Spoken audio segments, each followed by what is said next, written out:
दोस्तों, आज की कहानी है बेटियों कम नहीं होती। दोस्तों, कहानी शुरू करने से पहले अगर हमारे चैनल को सब्सक्राइब नहीं किया हो तो कर लीजिए ताकि आपके पास पहुंचे हर रोज नया वीडियो। मेरा दम घुटता इस घर में, पता नहीं माँ ने इतने बरस इस जेल में कैसे गुजारे। नमिता अपनी सहेली रमा से रोते हुए बोले जा रही थी। नमिता के घर में उसके पिता मनीष जी का काफी दबदला था। वो नमिता या किसी भी घर की महिला का ज्यादा घर से बाहर निकलना या किसी के घर आना जाना पसंद नहीं था। बस उसकी एक सहेली रमाई थी जिसे पता नहीं क्यों मनीष जी ने मना नहीं किया आने से।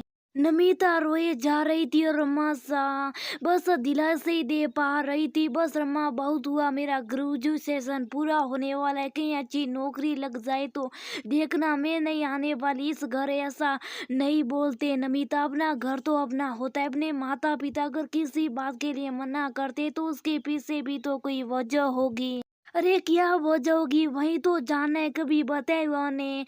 बस हर बात पर ताना और सख्ती, कौन अपने बच्चों से ऐसा बर्ताव करता है। कभी कभी तो लगता है उनको लड़का सही था, लड़की होने से वो शर्मिंदा। इधर नमिता के घर आती कहाँ थी इतनी देर तक, ये कोई भाई समय है घर आने का। बस पूरे दिन आवागर्दी। संध्या, इस घर पर नजर रखो, तुम्हारा लाड प्यार इसे बिगाड़ रहा। मनीष जी अपनी पत्नी से नाराज होते हुए बोले।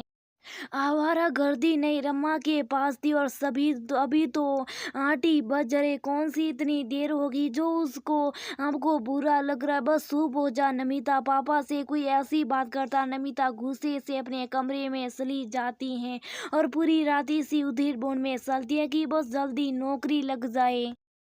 ग्रेजुएशन का अंतिम वर्ष चल रहा था और साथ ही पैसे लेट में से कोई छात्रों की नौकरी भी लग रही थी। इस तरह नमिता की भी दिल्ली में अच्छे पद पर नौकरी लग गई। पूरे रास्ते खुशियों से भरी जल्दी घर को चली आ रही थी। बस कैसे भी घर पर पापा को दिखा देगी, मैं किसी से कम नहीं।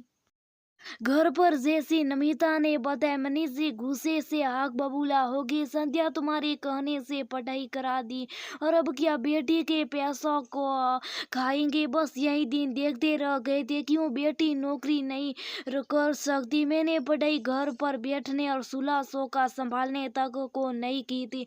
बस नमिता कहीं नहीं करनी नौकरी, मैंने बोल दिया तो बोल दिया। पापा की बातों का नमिता पर कोई असर नहीं हुआ। अपनी परीक्षा पूरी कर वो दिल्ली जाने की तैयारियों में सोरी सुपे लगे। एक दिन बिना बताए एक सीटी लेकर वो अपने सपनों को सुने निकल गई। घर पर नमिता के ना होने से मनीष और संध्या दुखी हो गई। इधर मनीष जी का बिजनेस भी धीरे धीरे कम हो रहा था। एक समय ऐसा है जब उसे दुकान बेचने की नौबत आने वाली थी। इधर रमा से घर के हाल साथ नमिता को मिलते थे। जब नमिता को ये बात पता चली तो वो फौरन घर आ गई। उसको घर आया इतने समय बाद देख मनीष और संध्या बस रोए जा रहे थे। नमिता ने तुरंत अपने पापा के हाथों में पैसे देकर कहा, आपको यहाँ भी चीज को पैसे देकर अपनी दुकान पुनः चालू करने करे, पर अपनी ये दुकान में बिकने नहीं दूंगी। बेटी की ये बातें सुनकर मनीष जी ने उससे माफी मांगी। मैं सिर्फ तो उसको कोसता था तुझ पर तमाम कुछ लगाए, पर तूने अपने पिता की पगड़ी संभाली, सच में गलत था। और ये तूने सिखाया बेटियों बेटों से किसी मामले में कम नहीं होती। आज आखिरकार नमिता को इतने समय बाद उसके पिता ने गर्व से गले लगाया था।